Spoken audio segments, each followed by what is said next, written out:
First 100 days as president are famous because the amount of legislation that was passed is just staggering.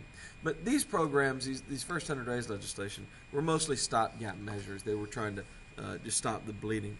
It'll be after that that we actually begin to move towards that structural change of how our economy works. In May of 1933, the Agricultural Adjustment Act is passed.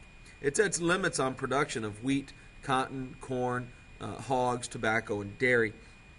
And it does this to try to raise the prices. The idea being that if a farmer can't make enough money selling his crop to stay in business, then the whole system is going to collapse anyway. So in a time where people are literally starving to death in America, on a significant scale, we're passing laws to limit how much is being produced. And that may seem counterintuitive, but it was probably necessary to get the prices up to continue to have any production at all. The AAA would direct who could grow how much, and they would actually pay farmers for not growing food on their land. So they would encourage you to set part of your fields fallow, not have any crop in them, and then you would get paid by the government for doing that in an effort to raise food prices. It was paid for with a tax on the processing of food, and so it shifts the cost away from the farmers and onto the corporations that are then turning the food into something that would be sold in a store.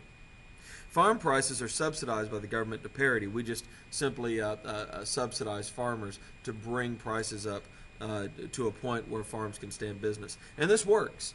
This saves American agriculture. Agriculture prices rise 150% in the first 3 years of the program. But it wasn't perfect. One of the major flaws was it incentivized the landowner to limit production. Which meant that what the landowner would then do is throw off their tenant farmer or their sharecropper or fire all their field hands or some of their field hands because they were now being paid not to grow anything on that land. And so it actually had this side effect of helping people who probably didn't need help as much and then hurting some people who needed help a little bit more. But it did stabilize farm prices, and that was really vital at the time.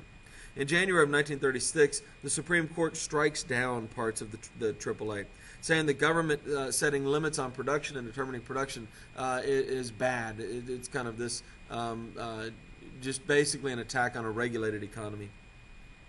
A few months later, Congress resubmits the bill as a soil conservation project. It's called the Domestic Allotment Act. And so this all of a sudden makes it acceptable constitutionally because no longer is the point of the bill to set production limits. The Resettlement Act of 1935 and the Farm Securities Administration of 1937 provided loans for farmers to relocate to better land.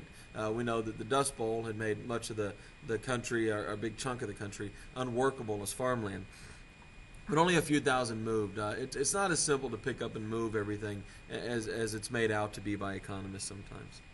The Rural Electric Administration in 1935 sets up cooperatives and brings electricity to the country, to rural America. Cities had had electricity since around the turn of the century.